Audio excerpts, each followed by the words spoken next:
What's going on, guys? Welcome back to United View. Hope everyone is doing very well. Welcome back to another press conference reaction. Erik ten Hag has just spoken to the assembled media at Carrington, and it was a bit of a bruising press conference, I'll be honest with you. Very bruising indeed, because there were lots of big questions. We knew it was going to be a tough one. We knew it was going to be an intense one, certainly, and with all of the news, depending on how you want to look at it, with all of the reports, opinion pieces, etc. coming out today, he was going to be asked a lot of questions, and indeed he was. He was asked about the likes of Jadon Sancho, his future. Of course, he was asked about team news. He was asked about dressing room leaks. He was asked about concerns about his agent's involvement in transfers. And actually, when I'm sitting back and I'm watching it, and I'm writing down the answers, and I'm putting together the notes and all this kind of stuff, I was thinking to myself, because they kept going and going and going and going about these stories one after the other. Dressing room leaks, Sancho, results, agent, this, that. I thought the amount that has been written about this man in the last, 7 days is absolutely crazy. And the reports about dressing room leaks, we'll get into that once he answers the question, once we get to that question in this reaction stream. I just, honestly, it's not surprising, and maybe that's the most disappointing thing, right? Is that it's not surprising. We've seen this before. We have been down this road before, and it feels like we're going down it again, but we can choose not to. And I think that's what fans we need to be weary of, certainly. Whilst the players are growing weary of Erik ten Hag, I think maybe some of the fans are growing weary of some of the players, quite frankly. But let's get into it. If you haven't already, click the like button. Be sure to subscribe. I know I'm a little bit early, but the press conference, it was jam-packed of information, quite a short one, but certainly jam-packed full of information and certainly jam-packed full of interesting responses. And you kind of forget that there's a game tomorrow, Burnley at Turf Moor. It's a massive game, absolutely massive game, considering everything that has happened over the last week or so. Considering all that kind of stuff, it's just, I mean, like I said, a huge game that, I mean, I think probably some would describe it as must-win. You know, you never like to, especially this early on into the season or anything like that. But it certainly does kind of feel like that a little bit, doesn't it? But there you go. Anyway, let's get straight into the responses and the questions. Ziad says, this is actually, before I get into it, just a good reminder from Ziad, says that Onana non-story was hilarious. Now, what Ziad is referring to there is a story that was done by the Daily Mail. I say story. It's not even a story. By the Daily Mail today. It's a picture of Andre Onana getting into his car after the Bayern Munich game. And he dropped his keys. And it's basically the headline. I'm paraphrasing because I could not be bothered to read that. But essentially it was like, after making a mistake, he drops his keys. That's journalism in 2023, folks. That's what constitutes a story. I don't even like using the word journalism because it's not. It's not anything. That's the state of the engagement era of news that we're in. Could I do a bit of really good probing journalism? Could I tell a good story? Could I find out information? Could I do whatever? Nah. I'll just do a story about some guy dropping his keys. That's good, isn't it? That's very, very good. Anyway, let's get into the questions. Let's get into the responses from Erik ten Hag to the media today. Actually, before he even started the press conference, the first guy asking the question went, "Good morning, Erik." And he went, "Afternoon." He went, "Yeah, sorry, good morning, good afternoon, Erik." And ten Hag went, "Yeah, let's be sharp." And you could tell just by the start when he's saying, "Let's be sharp here," you knew. You knew that he knows. And this is why I think it's wild as a football manager. You have to go into this room once or twice a week. Once or twice a week, you have to go into this room with a group of people that have actively been lying about you or writing stuff about your demise, writing terrible things about you, and then they're nice to your face. "Erik, good morning, how you doing? Good afternoon, how do you think it's going, Erik?" And I'm thinking, you've just written the most ridiculous things about me over the last 7, 10, 14 days or whatever. And now you want to play nice. I'd be furious. I wouldn't be I don't blame Sir Alex Ferguson, get these people out. I'm not letting them in. You know, it's absolutely ridiculous. The first question put to Ten Hag was, is it important to change the narrative, get confidence after the results or the lack of results in the early stages of the season? And Ten Hag said, at United, you have to win every game. It doesn't change anything. And that's what we're focused on doing. So pretty softball to go straight into it. But then we got into the really juicy stuff, the big stuff. And that was about these player leaks. this morning. It was a piece that was written by Samuel Lucas from the Manchester Evening News, saying that the Manchester United players were growing weary of Erik ten Hag, specifically his criticism of certain players, and they thought it was a perceived unfairness, because it was unfairness that he's got favourites over others. Some players he criticised more than others, because apparently, you know, they don't live in the real world, because that does happen. And you wonder who is actually saying these things, if indeed they are true. But then pointed out a story that was written by Neil Custis from The Sun too, saying that some players were unhappy at the treatment of David De Gea. And the question was put to Ten Hag, is that inevitable? Is that going to happen when you're trying to change culture? Is that true?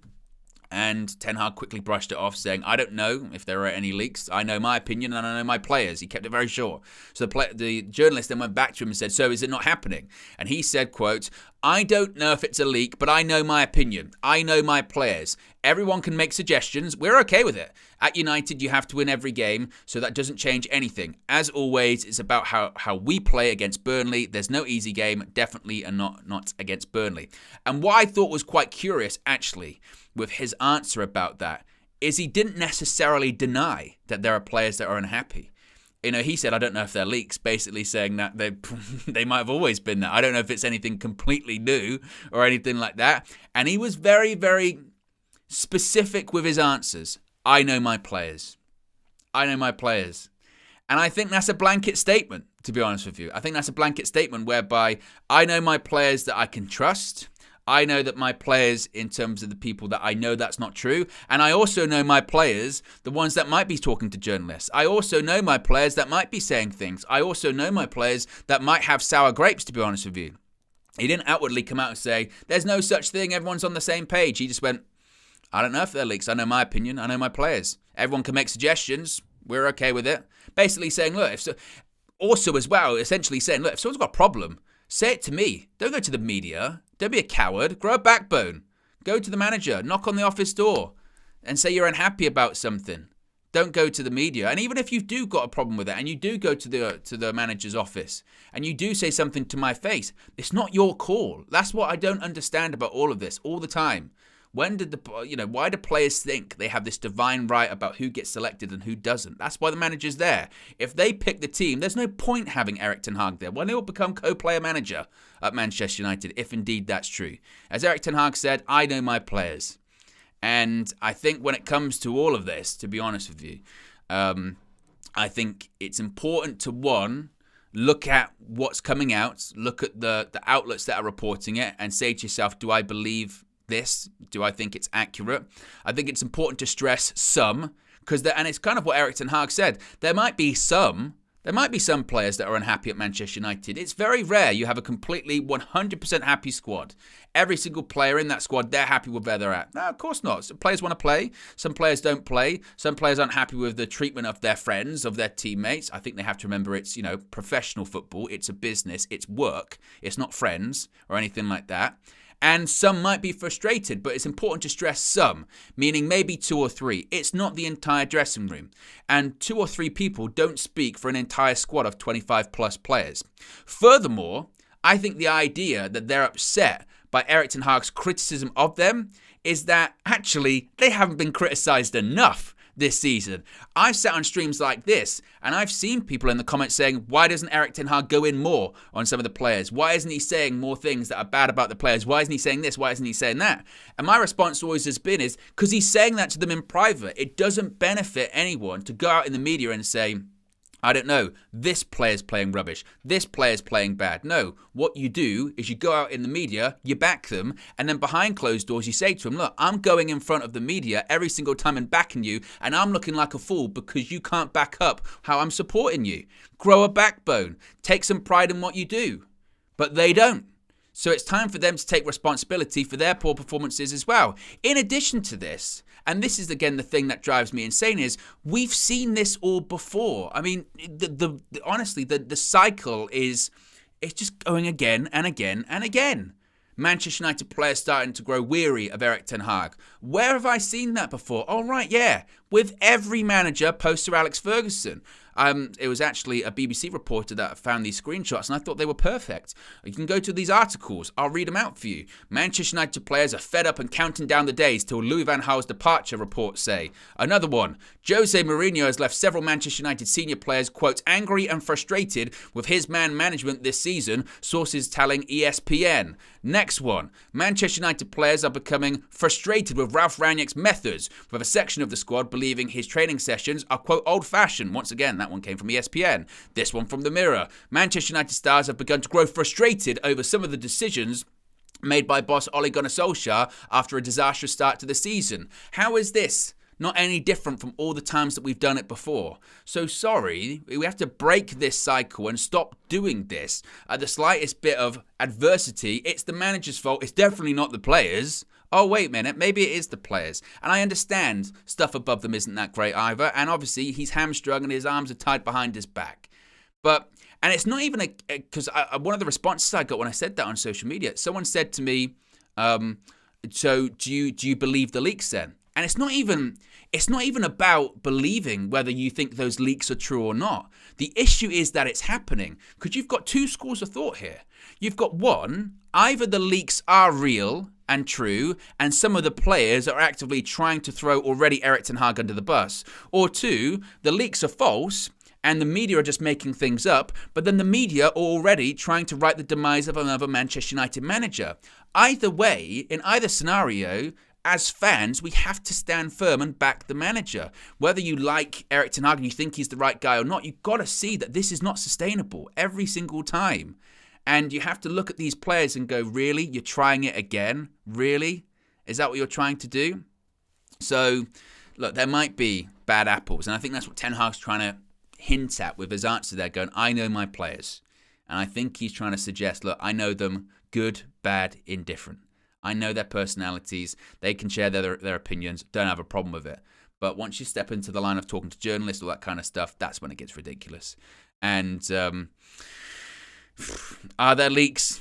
The leaks at every club, particularly Manchester United. I think what's disappointing is that, that clearly there are people that are unhappy. But I would argue that, and I don't know. I've seen people suggesting about who is specifically leaking. We don't know. You can guess and you can have opinions, but we don't know. But I would assume that a lot of the players that maybe are unhappy with their playing time or whatever, they would have had opportunities to leave in the summer, and they didn't. They didn't for monetary reasons. So you can't have it both ways. You can't be like, oh, I want to stay because this club, X club, won't give me enough money. And then when you do stay and you don't play, even though the manager's told you you're not going to play, then cry that, oh, he's got favourites. Well, you've got favourites, and your favourite was green, money, in the summer. So let's not even start about that as well. So I just... that whole leak thing, I think, is ridiculous, honestly. And look, the only way to silence it will be by getting results, honestly. The next question was, are you surprised about the scale of the challenge at Manchester United? And Erik ten Hag said, no, it's my second year. I know it's not always going up. You will have your gaps. You will get stronger. The longer you stay together, that's what we're doing. In the dressing room, the staff, all the staff, coaches, medical, everyone at United is United, and you have to fight. At United, you have to fight. So, I think he probably would be a little bit, honestly, surprised by elements of things. Look, I don't think you really truly understand a variety of things at Manchester United until you get your head under the hood, the bonnet, whatever you want to call it. Because once you're there day to day and you actively see how the club operates at an executive level or an ownership level, you go, oh my God, some of the things that were said about it, that's not even a half of it. The club is horrifically run. I think when you look at some of the personalities and people that are there, you go, I think you don't really realize or understand the scale of things, that every single word, pause, punctuation that you say is scrutinized to the nth degree. I saw Pep Guardiola come out, what was it, last week, criticizing the guy that they signed from Wolves, saying that his first touch wasn't good enough and he needed to improve. Now, if that was at Manchester United, that'd be 3 weeks worth of articles and 3 weeks worth of headlines and radio call-ins and television programs and all this kind of stuff. City, it's nothing. At any other club, it's nothing. And I think Ten Hag, and I mentioned it at the beginning of this press conference, I think he would look at some of those people in that press room and would say, I'm not giving you anything anymore because I give you this much and you take that much. And you embellish and you make stuff up, or you just, you constantly poke and prod and prod and prod and prod. I mean, even with the Harry Maguire thing, as I mentioned, that started off with Gareth Southgate saying that during international duty, but they were then asking celebrities on a golf course about him. That's how ridiculous. That's how ridiculous it is when it comes to that as well. So I think he might not be surprised, or maybe he might be an element of surprise by the scale of the challenge, because you are operating with certain shackles, you're operating with hands tied behind your back, and some of the players' attitudes clearly, and this is what I do agree with Ole Gunnar Solskjaer, what he was saying this week. He said that it's sort of the disease of modern football.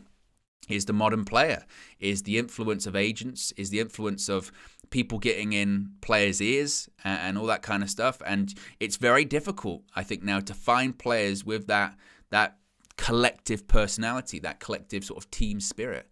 And it's tough, and that's been a problem for Manchester United for a long, long time, unfortunately. It really has. How many likes are we currently on at the moment? So we've currently got nearly 800 people watching, and we're currently at less than 100 likes. Oh, my goodness me. Oh, it's nearly as bad. Dressing room leaks. Leaks at United. Leaks at United View. The likes aren't good enough. Write it, Samuel Luckhurst. I'm growing weary of the like count. Oh. Honestly, those reports is ridiculous. So then the next one. So let's just sort of get involved here. You've got first question, which is leaks. Second one is, are you surprised at the scale of the challenge? Sort of suggesting that you're a bit out of your depth here.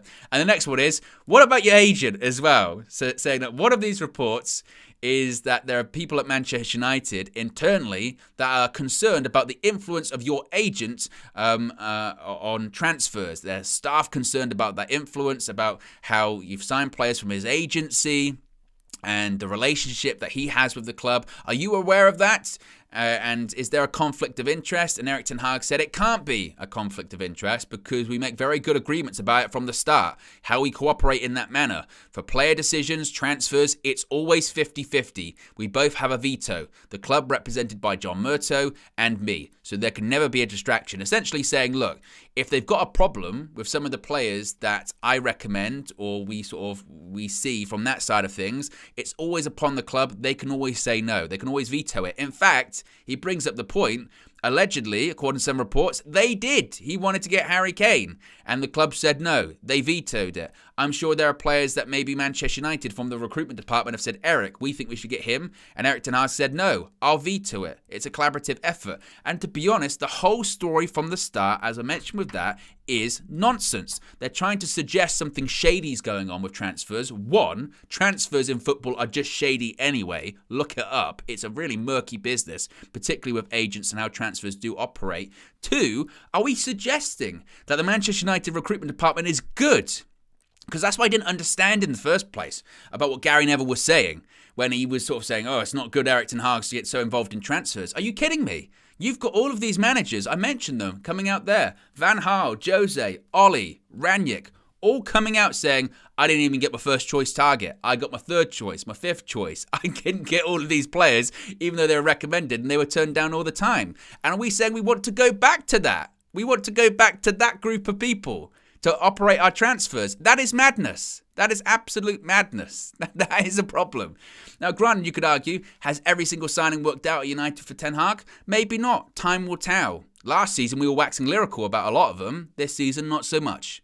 But the idea that we've got to go back to that recruitment side of things. What? I mean, even Sir Alex Ferguson, towards the end of his tenure, he got, I would say, the majority because he's Sir Alex Ferguson. But do we need to go back to selling Cristiano Ronaldo, replacing it with like Michael Owen and Obertan? The club recruitment department is terrible. It's awful. And the idea of, there's something shady going on because we're signing a lot of players that are represented by Erik ten Hag's agent or his agency, that's not uncommon in football either. Or just in business. If you've got a relationship with a certain provider of something and you feel like the deal can be easier to do from that side of things, you're going to do it. Like, that's what you're going to do. And they sort of but his son works there as an analyst. Pep Guardiola's brother works at the same agency. That agency represents Pep. Let's get the tinfoil hat, put it on. Conspiracy view. It's just... And it was one of those ones that you get to the end of articles where they go, actually, people at United don't have a problem with it. So if they don't have a problem with it, why are you writing this report? Oh, I know why you're writing the report. Because, again, there's a lull. Manchester United are in the mud, and we are. It's not escaping that in terms of the results, but you're piling on. And it's just, like I said, you have to see through for what it is. Because it's happening at every club, that kind of transfer side of things. And do we want to go back into, again, our history when it comes to transfers and things like that? Or family members involved in transfer policies? Was it, Sir Alex had his son play and a scout. We had a son that's a scout. I think a son that was an agent as well. The segment's like, this is anything new at Manchester United. You just shake your head at it. You do. You just shake your head at it when it comes to some of the stuff that's written about him. And it goes back. I go back to the media treatment of Erik ten Hag at the beginning of last season. And this is why the only way to combat this is to win games, is to get results, is to win football matches. Because that's what happened last season. For the opening stages of last season, I mean, the knives were fully out. They were so ready for Erik ten Hag. He had Gary Neville and Jamie Carragher in a handicap match, 2-on-1 for Monday Night Football for that game at Liverpool. 2 people grilling him at Carrington about what's going on, Cristiano Ronaldo, players, again, leaks, all that kind of stuff. And I didn't notice that when... Did they do the same thing to Graham Potter when he was at Chelsea and flopped miserably? Oh, no, they didn't. Because that's not a good headline, or that's not a good piece to do. It's just... It is ridiculous. It really is. Where are we at? Khalidi's been a member for 3 months, says, I must say I'm very impressed by how professional Ten Hag handles such nonsense. I would have been banning some journalists' freedom of speech in some presses. Well, I can certainly see why, you can see why Sir Alex Ferguson, can't you, was so combative with the media. And particularly, I think, as he got older, Sir Alex, and as his tenure increased, he sort of the real day-to-day coaching side, he left to his coaching team, really. He was sort of the figurehead of, obviously pick the team and, transfers and things like that. But the day-to-day stuff he kind of left to other people because he realised that just handling that mammoth that is Manchester United, handling what it's like in the media as well, it's a full-time job, isn't it, for a manager? Because they're waiting. They are vicious, absolutely vicious. And again, I go back to the players and throwing Ten Hag under the bus. It's just, I think it's disgusting. It really is. Next question was about Jadon Sancho. An update on that situation. Is there any way back for Jadon Sancho? Could he play for Manchester United again? And Ten Hag was very short in his response. Says it depends on him. For the rest, we are preparing for Burnley, and that's our focus. He will not be in the squad. And so they asked him, has he been in training? He went, nope. Will he be in the squad? Nope. So it seems to me very, very much that Erik ten Hag those reports indeed do look to be accurate in the sense of if Sancho apologises, Ten Hag will reintegrate him. But it looks like Jadon Sancho kind of has no interest in apologising, it would look like. Therefore, Jadon Sancho is going to be training away from the first team. And I still back the manager when it comes to that as well. Who is Jadon Sancho not to apologise in that situation? Unless there's something else. Unless there's something else we don't know about that, some big issue. If Jadon Sancho, and that's what I go back to when he released that statement on social media after that Arsenal game, what was he looking to achieve? If he thought releasing that statement was going to get him back into the Manchester United squad, then he's naive. And then he's very, very silly, because that's not going to happen. It's only going to make things worse.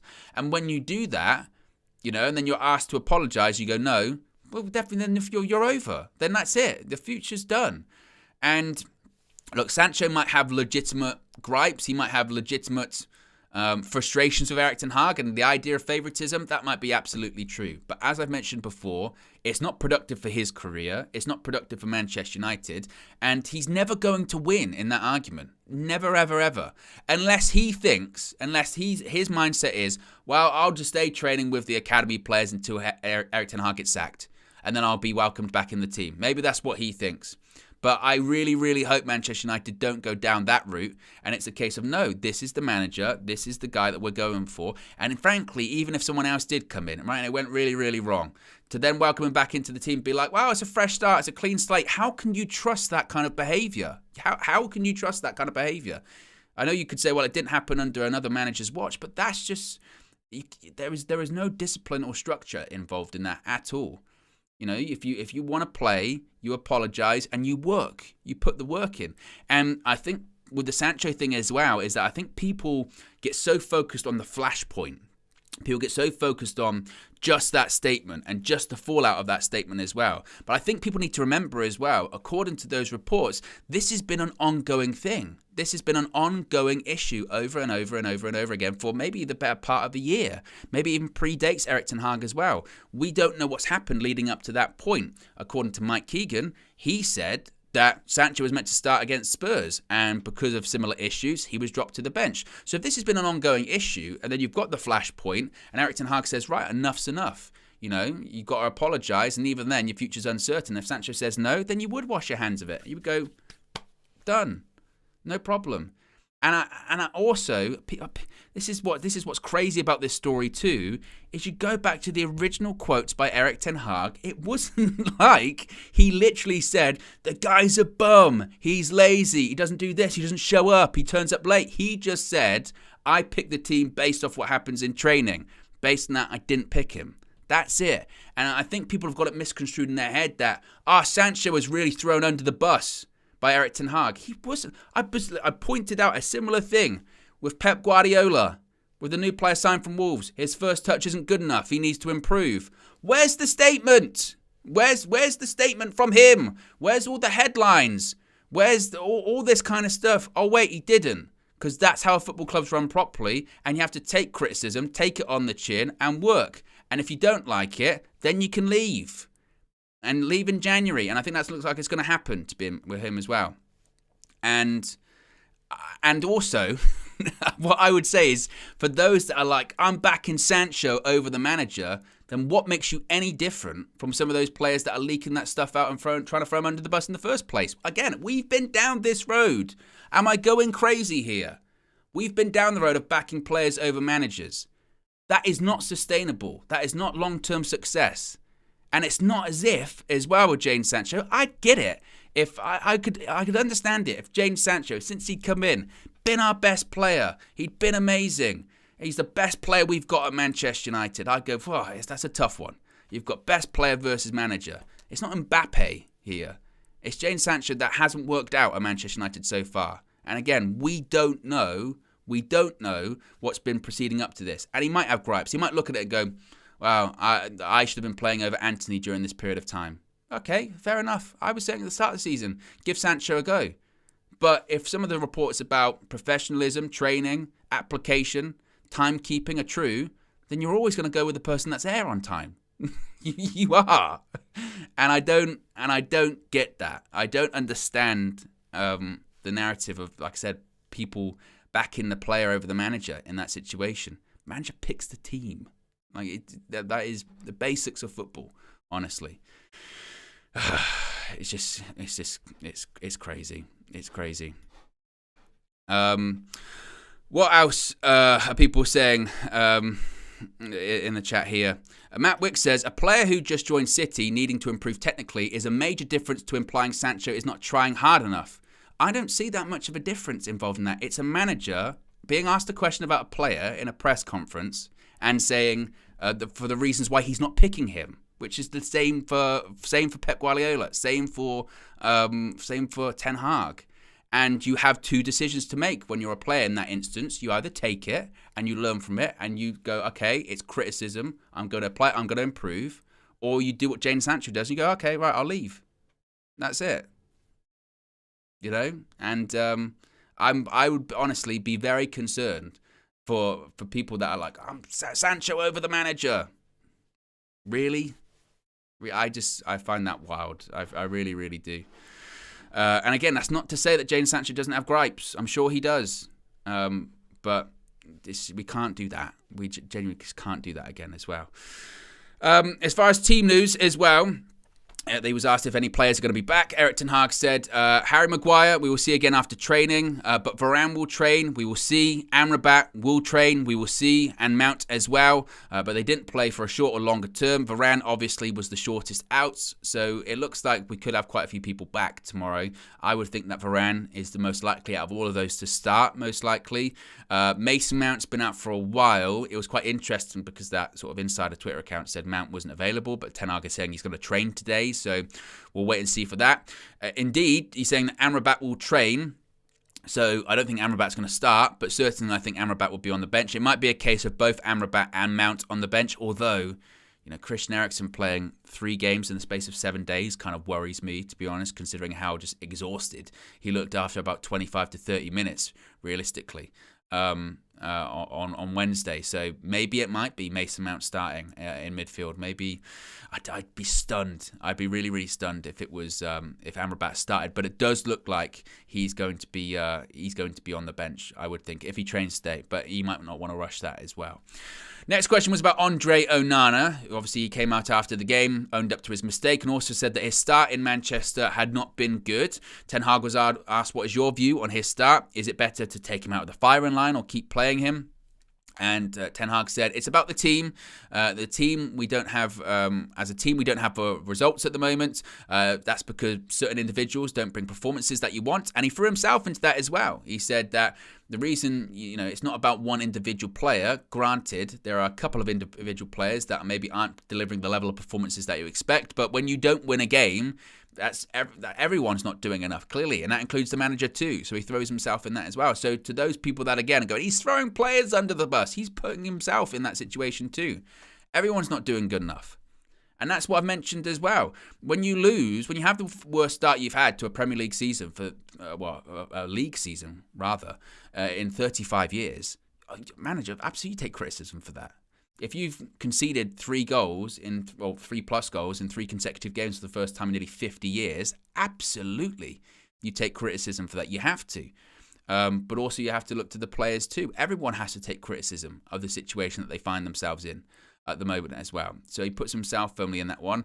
Andre Onana is not going to be taken out of the starting 11 or anything like that, unless it gets really, really bad. And then maybe, if he has like 2 or 3 more games and he's throwing the ball in the back of the net like he did against Bayern or making mistakes, and maybe that's a conversation to have. But right now, it won't be a conversation to have. Andre Onana will start tomorrow against Burnley, no doubt about that. Next question was about what Ten Hag is expecting from Burnley. And he said, quote, we know how intense they play football. We know their approach. I like the approach from them, the adventure, high intensity and dynamic in their game. So we have to play our best. And as I mentioned, you kind of forget that game is tomorrow. Amid all of the speculation, amid all the reports, amid all of the drama and the leaks and the articles and things written and the discussion, you do forget that there's a game tomorrow, and it's massive, absolutely massive, given the start that we've had to the season, or really the non-existent start we've had to the season as well. It's huge, and if we don't pick up 3 points, then we are in big trouble. I know that it's away from home. Our record away from home is awful. I mean, it was said this morning, wasn't it? Since March, only West Ham have a worse away record than us. I think the positive is it's not like going away to Burnley in the past. Even if Burnley under Sean Dyche were playing terrible, you never wanted to go away there because you just knew atmosphere, they'll make it difficult, it'll be tough. Different under Vincent Kompany. Obviously, the atmosphere will be there. They haven't won a game in the Premier League yet, so they're looking for that. Whenever Man United come into town, it's the biggest game of the season too, so it'll be a packed house and everyone will be up for it. But they try and play progressive football, so it levels the playing field a bit for Manchester United in terms of, they're not going to try and do like Sean Dyche football and make it really tough. They're going to try and play. And it's upon United to be like, right, we've got better players. We are a better team. Forget the crowd and let's, just silence some doubters for a little bit. But it's massive. And I do worry about the atmosphere, because it has been shown that the mentality and the fragility of Manchester United is absolutely there to be seen. Of course it is. And it's a massive game. No doubt about it. Absolutely massive game.